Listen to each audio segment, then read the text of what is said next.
Good morning. Happy New Year again. It's good to see all of you. Thank you for coming today, even though it's awful outside.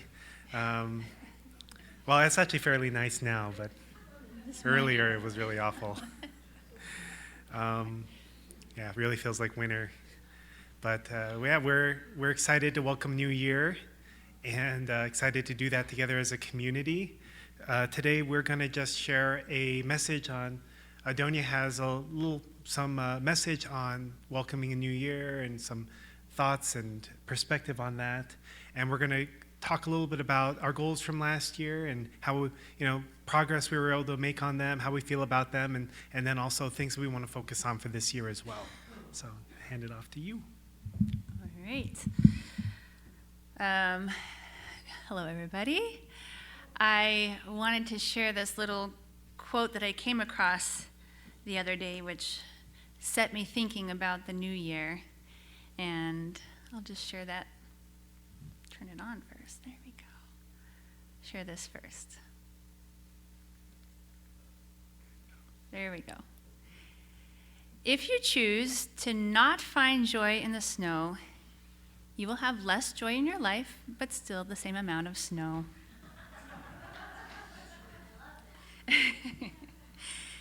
And, there are some things that we can control in our life, that we can affect, and there are things that we cannot.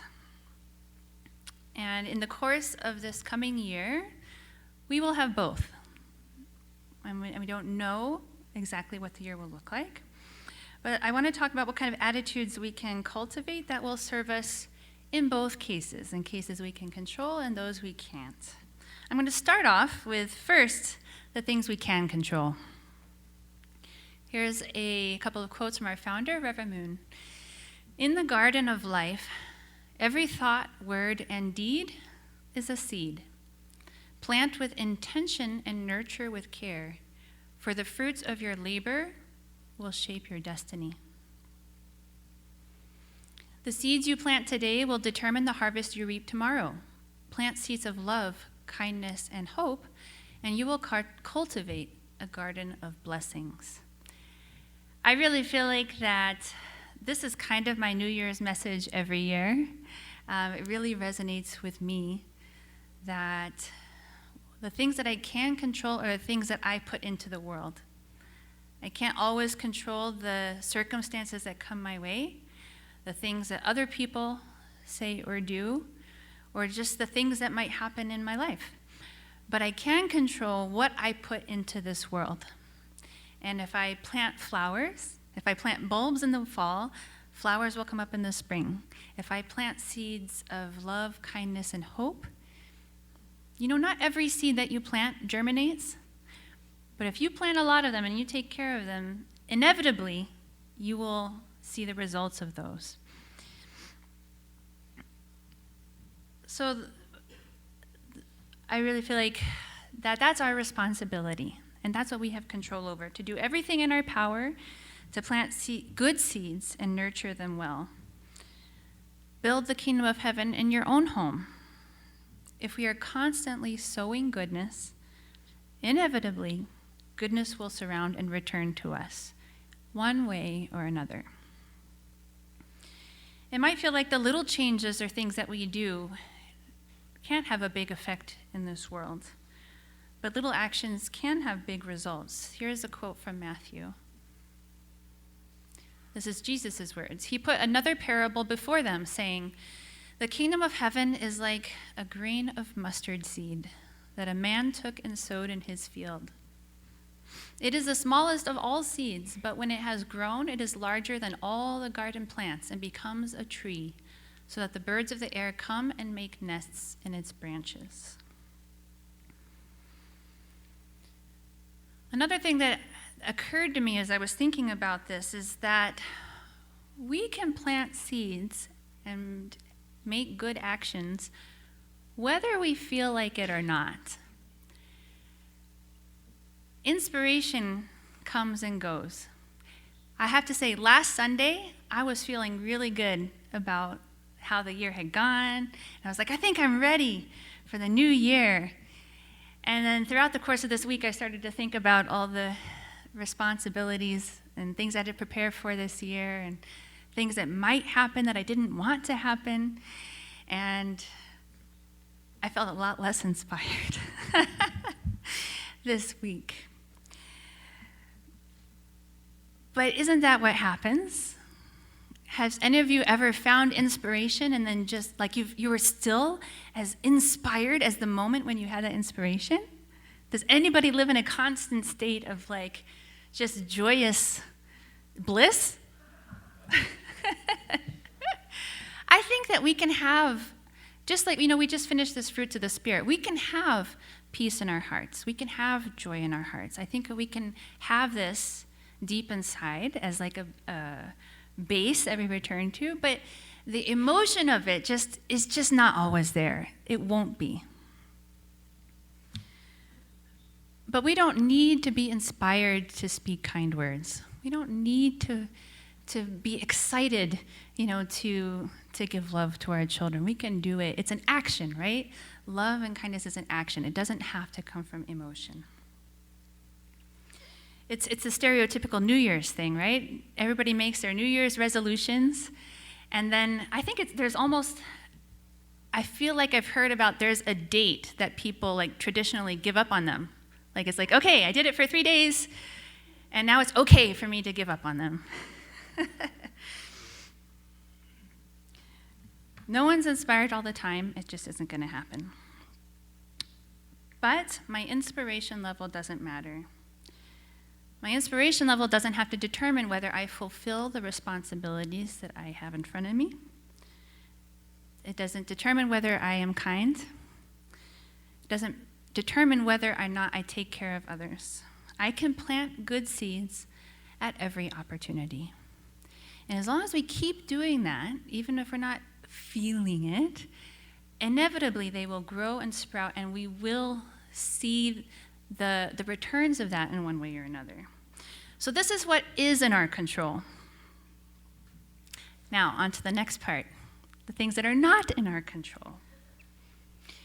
We can't control the weather.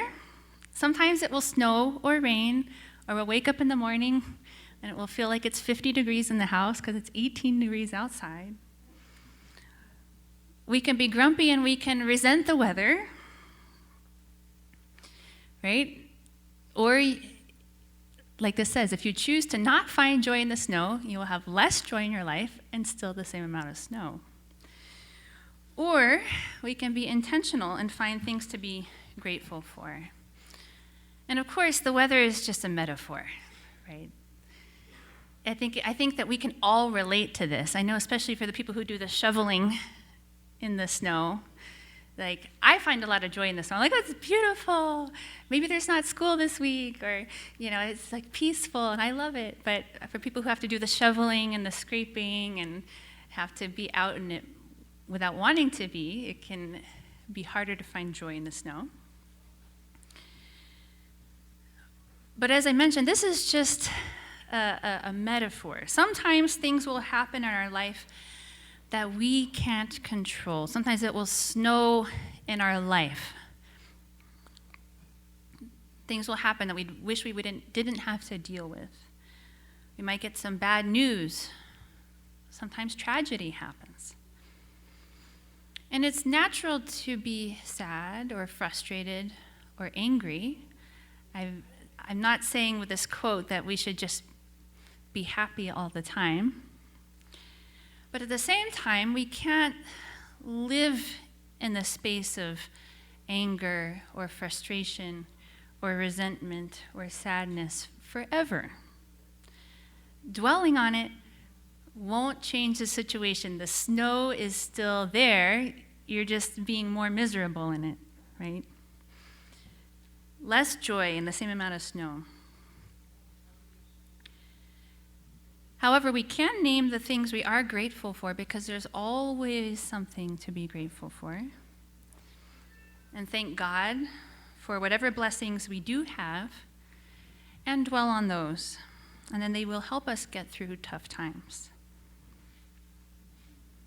And as long as we are planting flowers and seeds of goodness, we can trust that what goes around will come around in a good way, in a really wonderful way. So that's my short message for our year with perspective. What we can control, what do we do with what we can control? We put goodness, we put God's love out in the world.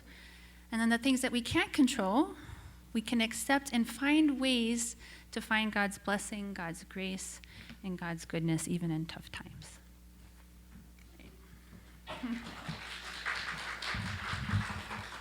So in many ways, this really shaped what we decided to look at in terms of personal goals for the community this year.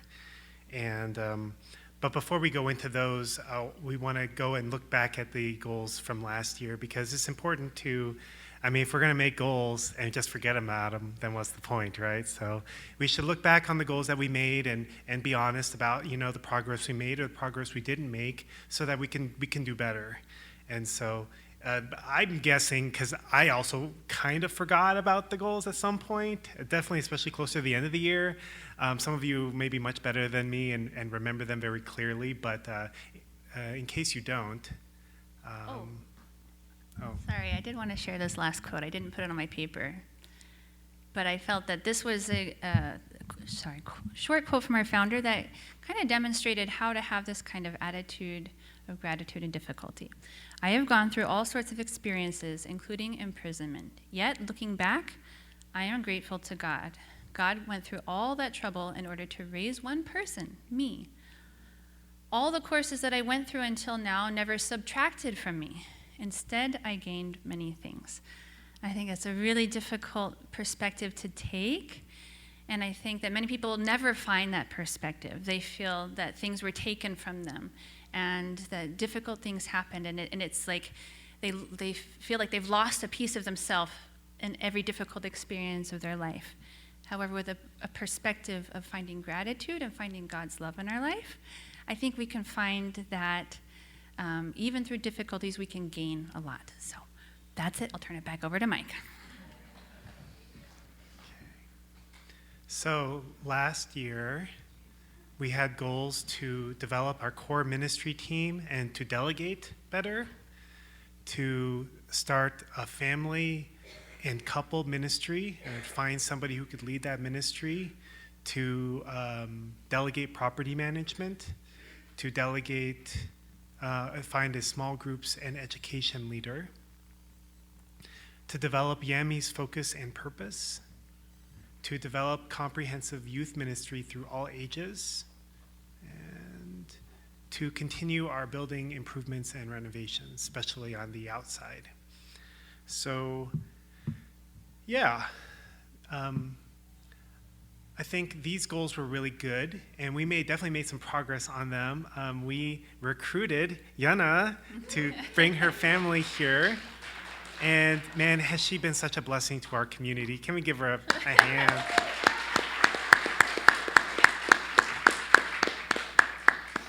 Yeah, big transition for Yana. Their family moved here to America, 4 or 5 years ago from Norway, right before COVID hit, and then she was working at headquarters during COVID, and very difficult, and then working locally in New Jersey, but still working part-time for headquarters even when she moved here, and it's been a big transition for her and her family, but they've been working really hard to integrate into our community, and Yana's worked really hard to kickstart some parenting ministry for us and some small groups that we're starting here in the new year.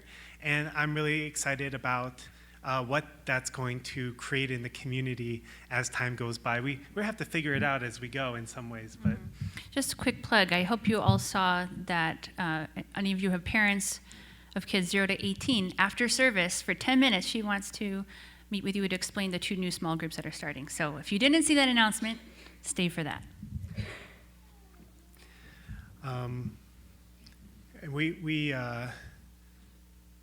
There's a lot of needs in the area of family and couple care. There's parent-child work. There's husband-wife work. There's a whole realm of different needs in that area, and we can't possibly fill them all with one person. But over time, we really hope to really become like a leading church in the area of like family and couple care, because family and couple care it's really the foundation or the bedrock by which we can be successful as a church and ensure that we have a bright future. And that's part of the reason why I feel like our Sunday school is so important. I hope our Sunday school teachers never feel like they are insignificant, because caring for our children, future generations, raising up future leaders, I don't know, in my mind there's not anything more that's more important than that. So over time, as we continue to invest into this area, we want to continue to do more and more and bring in more people who have calling to do these things. Because Adonia and I decided to go on a sabbatical last year, we had, in some ways, we were forced to delegate things that we were doing. And property management was one of those things. And we kind of did it, yeah? I mean, it's better than it was. Eugene, offered to help out, and unfortunately, he's truck driving all the time now. But he, while we were gone, and I can still call on him to help when, for certain things. But definitely, I'm not over there all the time like I was, and I'm very grateful for Eugene. I'm very grateful for Serge. Even just like a month or two ago, they replaced the garage door, and that may not seem like a big deal to you, but it was falling apart. It was rotten, and Hero's been taking care of our property too, blowing the leaves off and mowing the grass. And basically, anytime I ever ask him to do anything, he's like, "Yep, I'm on it." I'm sorry, Hero, I forgot your announcement in the announcements today. Hero wants to go to this blessing coming up, and he's trying to raise money to go. He's and for his matching ceremony, his commitment ceremony in Japan, with a Japanese young lady. And so, I'm gonna read the announcements. Anyway, yeah, we're happy for you. And it's a short time. The blessing is in April, and it's all the way in Korea. So he wants to go. He's trying to make money. Of course, he's working, right? But he's also offering his services, massage services. So if you are interested in getting a massage at a good price and helping this young man go to the blessing, then it's a win-win-win, right? Yeah, win-win-win. I like that. It's better than even a win-win. Yeah, right there. Hero, can you stand up in case people don't know who you are? Yeah, because he's kind of quiet. Yeah, this guy right here. Yeah. Yeah. Anyway, we want to help you get there, so we'll do what we can. Anyway, there's a little bit more that we need to do with the property management. It's just that these are old buildings and there's always issues, and but we're kind of at a relatively stable place right now. So grateful, and my dad's been helping a huge amount too. You may have noticed that he worked really, really hard to get the church painted, the visible parts of it, by the end of the year. He really wanted to make it really presentable and nice, and so that as we all came for New Year's, that we would see kind of mostly finished product. And so he painted the trim and the gutters and the window frames, and we replaced the banner, and he's been up there on these 20, 30 foot lift painting away for the last 4 months, something. I mean, he painted the Yami house first, and that was before we even left for our sabbaticals. So he's been painting nonstop for 6 months or so. Yeah, 7 months, 8 months. So thank you, Dad. Thank you for helping. And we're planning to fix up the fourplex after the church is done. Fix up the trim that's falling apart, and the paint and those kind of things, make it look really nice also. We had really hoped to bring Joe and Keishu here to be our small groups and education ministry leaders. They are, in my mind, the perfect fit for our community.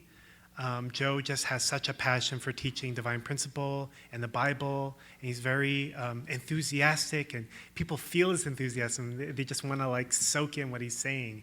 And we're just also personal friends. And when they came and visited, they loved the community. They're like, "Oh, we want to be here," But there's practical things, And we also don't really have much to offer them in terms of like pay or compensation. So we have to find some kind of a way to make it work that's that's mutually beneficial. But they really want to come here. And so we check in with them every few months. And we're like, when are you guys coming? I was like, we really need you. Like, this happened and that happened. I was like, oh, Joe would have been perfect for this. And he's like, I'm sorry. So it's kind of like that, but it's really beautiful. And there's other people that we could reach out to, and that we do have in mind if it doesn't work out. But in my mind, for us, it's just like we don't really want to settle for less. We want the best for our community, and so. But we can't control. It's one of those things we also just can't control, right? We do what we can. But it's also part of our goal this year to get them here, so we're gonna keep working on that. Yami has really come a long way. We're really grateful for everybody who lives at the house and for Elvis, who's leading Yami. Elvis, are you here? Yeah, Elvis. Let's give him a round of applause. He's the youngest one there, right? So it's got to be a little bit tough. Oh, not anymore? Oh, Unsu's younger. Okay. But he's put a lot of effort in, and he's growing, right, Elvis? You're growing and learning and figuring out how to do it better, right? Yeah. And everybody works hard. Everybody invests a lot, and it's tough because you live in a house with a bunch of other people, and you're not related to each other. You don't owe each other anything, and you can get frustrated, annoyed with each other, or feel like, oh man, nobody appreciates my efforts. These things happen, right? Or you feel like maybe somebody else why should I have to clean up after that person, they should clean up their own mess, and then it just becomes it can become very dysfunctional very quickly. But they work hard, they work out their issues, and Anissa and Kenzo-san have invested so much into them, doing Christmas parties with them and meeting with them every 2 weeks and doing one-on-one sharings and helping them with their matchings and their future married lives, and there's a lot of work that goes into this. We can't just throw a bunch of 20-year-olds in a house and expect things to go well. It's not going to work, It requires a lot of effort, yeah. And we kind of tried that at the beginning. I mean, not because we wanted to, but that was just where we were at, But I'm really grateful that that's, that this house that we were living in can be used for this purpose, and they have space, and our hope has always been that also the youth that grow up here, in the future, some of them may want to join, and they may want to be a part of it, and they can benefit from it as well, in addition to the people who've come here from other places. So I'm happy that we have that place. It's obviously you don't have to go there, right? but it's an option for people. And we have a young lady coming from the Czech Republic in a couple months. And then even someone just yesterday reached out to me from Michigan as a possibility. And there's also someone from... Or ladies. Yeah, ladies, which would be great. And I guess there's also guys who may be coming and joining too. Yeah, we got lots of room in there, right, guys? Yeah. 15 people, probably. I don't know. We had to buy a second refrigerator, right? Because it's just like, when you have a family, right, you share the food and stuff, but they're not sharing the food so much with each other, right? Every person has their own food, so they need a little bit more space. Anyway. But I feel like things have really developed, and I'm grateful to see how far Yami has come. And yeah, we have a lot of room for growth and improvement, but I just feel really grateful that we've been able to make it work so far and are always growing and improving. I understand that there's issues, but I love that the people who are there, everyone's so sincere, and they try really hard, and I'm just very grateful. Let's see where we're at. Oh, develop a comprehensive youth ministry through all ages. So Mira really stepped in this year and helped us with this. Before, we had people investing into each Sunday school group, but there wasn't so much of a sense of continuity, and sometimes people were supposed to graduate to the next class, but they were nervous to do so, and there wasn't like a clear, like a graduation or like encouragement or support for that. And so, it was... we weren't putting the amount of care and attention that it really needed. So Mira came in and she, created more of like a team around the entire Sunday school group. and created like graduations so that the kids weren't falling through the cracks when they were hitting certain ages, and that they could be recognized with a certificate and some small token gift. And I think it's important for us to recognize that they are also putting in effort. The kids are putting in effort. And for them to graduate from one class to another class requires some courage. And it's not just like an automatic thing, and also like changing their peer group. So a little bit of extra support and encouragement can go a long way in making sure they have a smooth and also joyful experience in Sunday school, because their experience in Sunday school is to some degree dictates their experience with the church as a whole. We may not realize it, but those interactions and the general feeling that they get, whether they feel like they're cared for and they're noticed, or whether they just feel like they're a face in the crowd, doesn't really matter if they're there or not, makes a difference. Whether they feel like it's meaningful or for them or not to be here, especially as they get older and they have some say in their life. So super grateful to Mira. And yeah, she obviously she's taking a little break right now, as she's, the doctor says she needs to rest and do nothing for like a month. Okay, give her heart time to, because they have to put a piece of like a pig's heart in there to replace part of her heart. So there's a period of time that her heart has to adjust, and she shouldn't be doing stressful things. So she's going to be taking a break. Also, we don't want her to get sick. So yeah, but she's been great, and really, really appreciate her.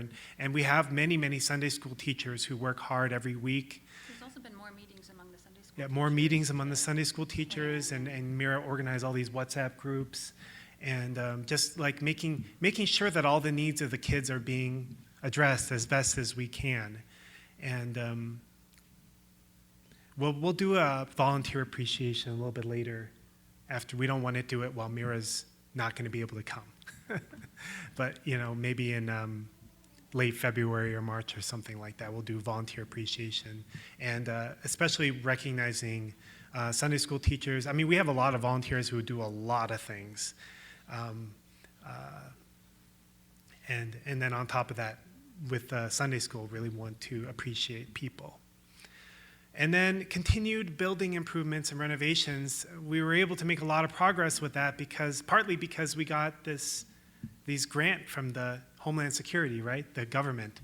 They give out this grant, and we got $30,000 last year, and we were able to do a lot of improvements with that. They didn't pay for the paint or the stonework, obviously those things, but they paid for us that we could get that security system put in, the access system, and what else did we do? New fence here, some things like that. And then this year, we got another grant for 50-something thousand.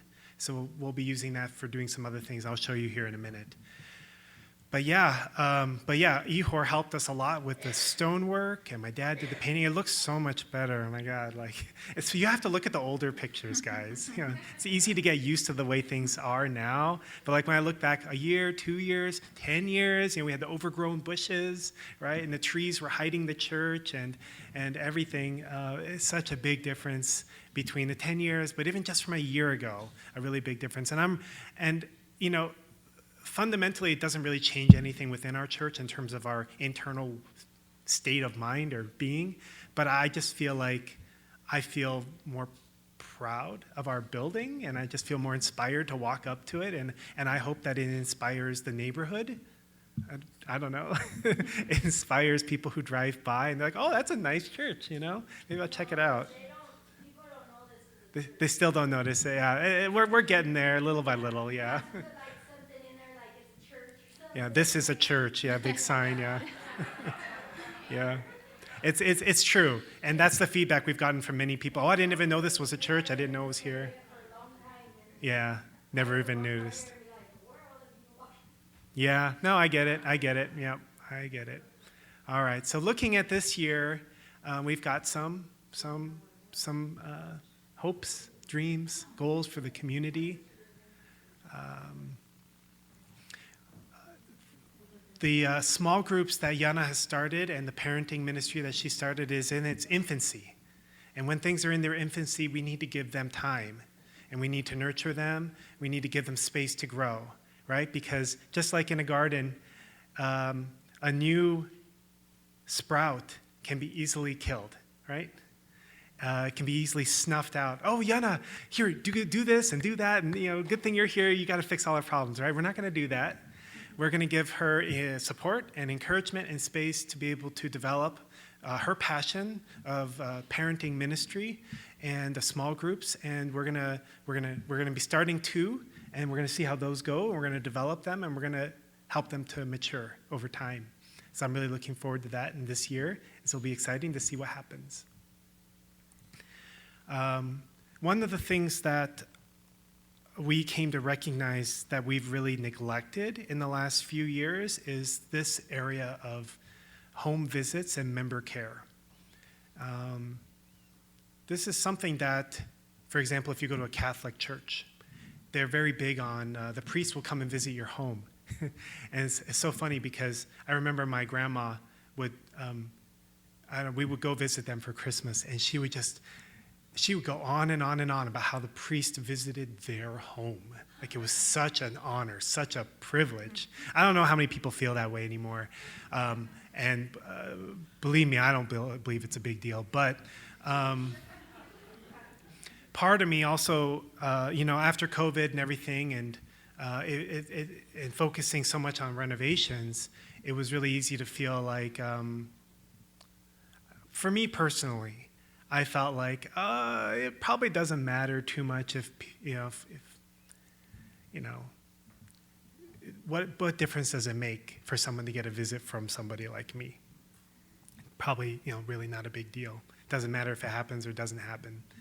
And of course, we still try to, especially when new people come to the community, or there's a crisis or something's happening, health challenge or financial challenge. We try to visit families and see how they're doing and make sure that they know that we're thinking of them and care for them and whatnot.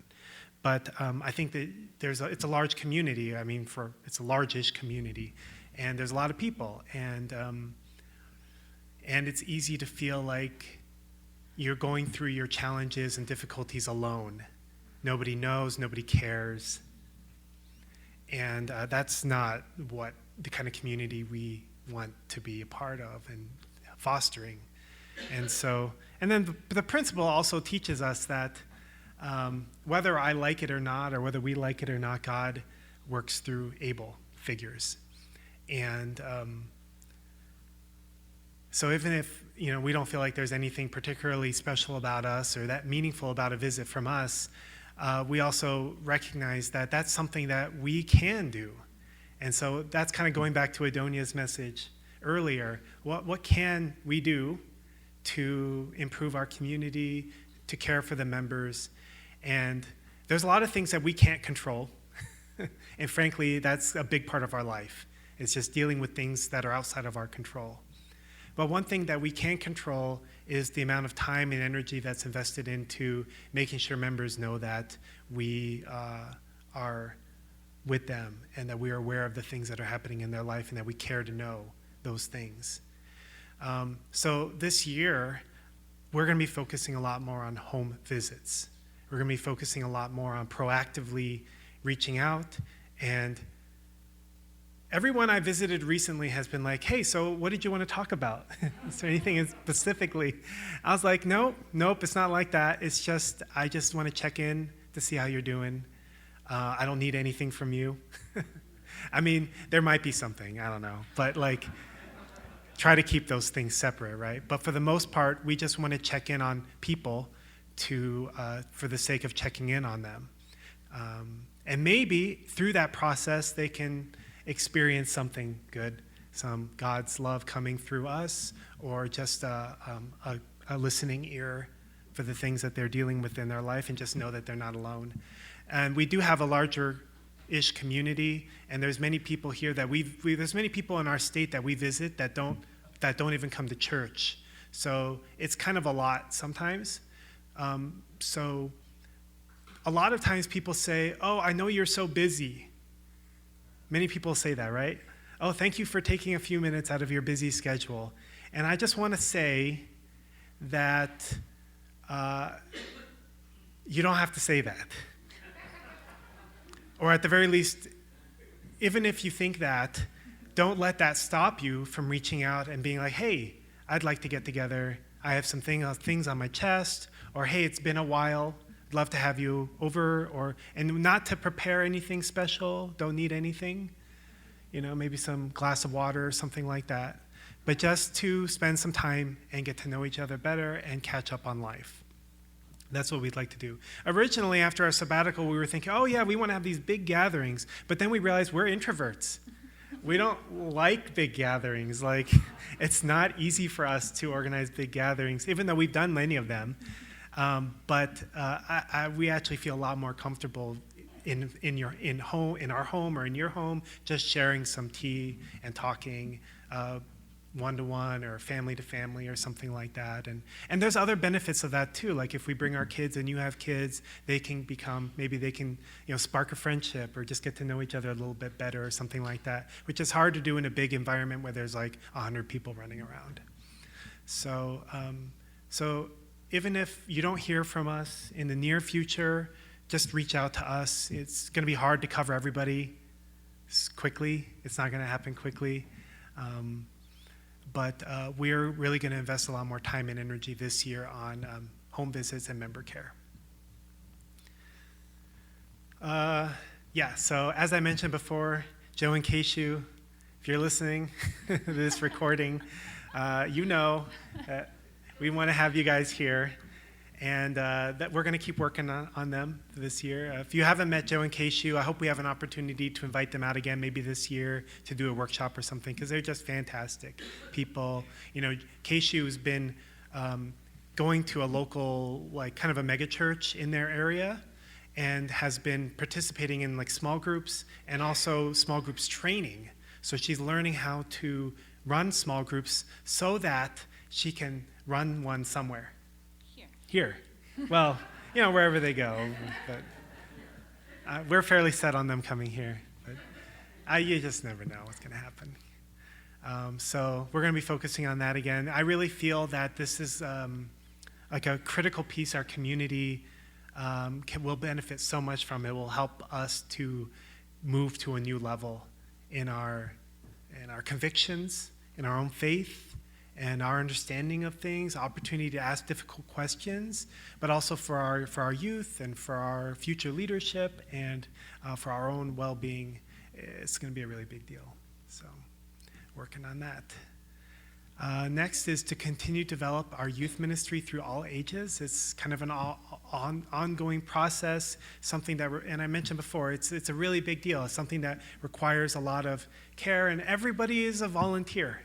Everybody's a volunteer. They're just putting in their time without any, financial compensation or anything like that.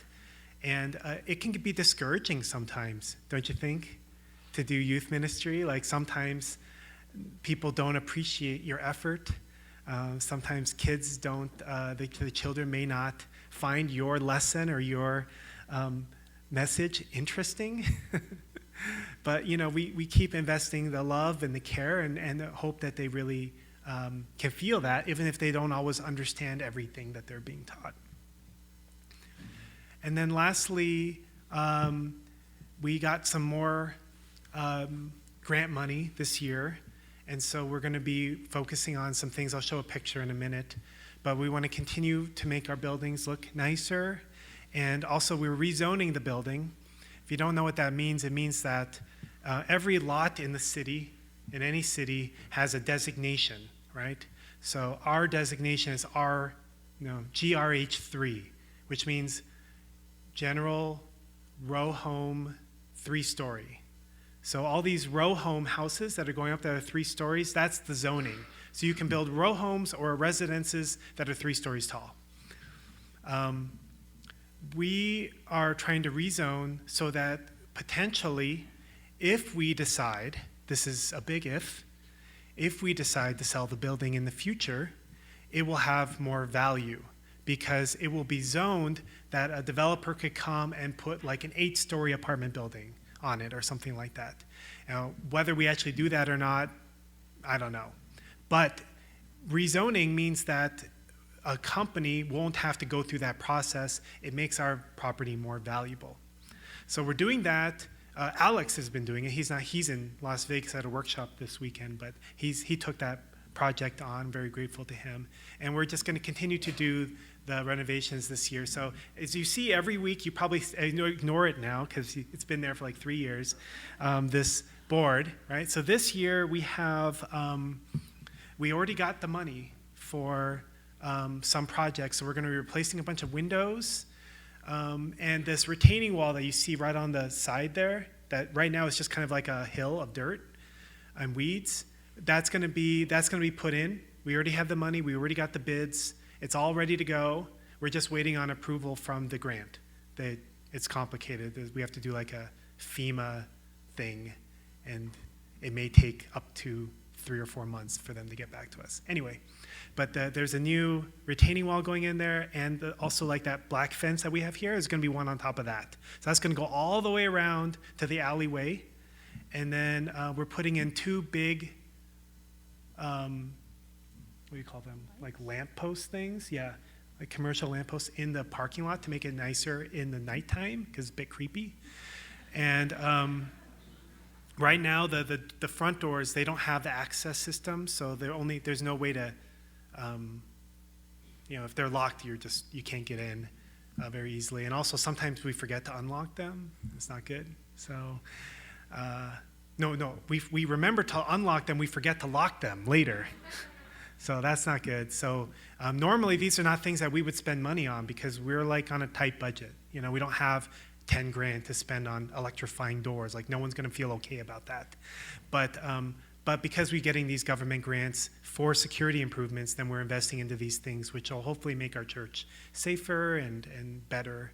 And then we applied for another 100,000 in grants for this year. We'll find out in March or April if we get them. And then if we get them, we're gonna hire Serge. I already talked to you about rebuilding a bunch of the fences that are really dilapidated and make them nice and fresh and new, and add some more better security features and there was a bunch of other stuff too, but I don't really remember what it is. But anyway, making progress towards this plan that we made many years ago. But if we had to, it would be very hard for us to spend the money needed to do this work. I mean, even with my dad painting the building, it's still thousands of dollars because paint's not cheap. And he's doing everything for free other than that. Can you imagine how many thousands of dollars, maybe $10,000 to $20,000 or more, we would have to pay somebody to do that work? So, and so with these other things too, we could allocate our funds and do it piecemeal over time, which is what we were doing. But because we have this blessing of these grants, then we're able to get it done more quickly. Anyway, I don't want to bore you guys with these things, but these are, anyway, going back to this, these are our goals for the year. These are things that we want to invest into as pastors. There's many other things that many other people are doing, and we don't want to marginalize them. We have many hardworking members who are on campus, who are witnessing, evangelizing, trying to share God's word with the world, and they're working very hard, and they have goals.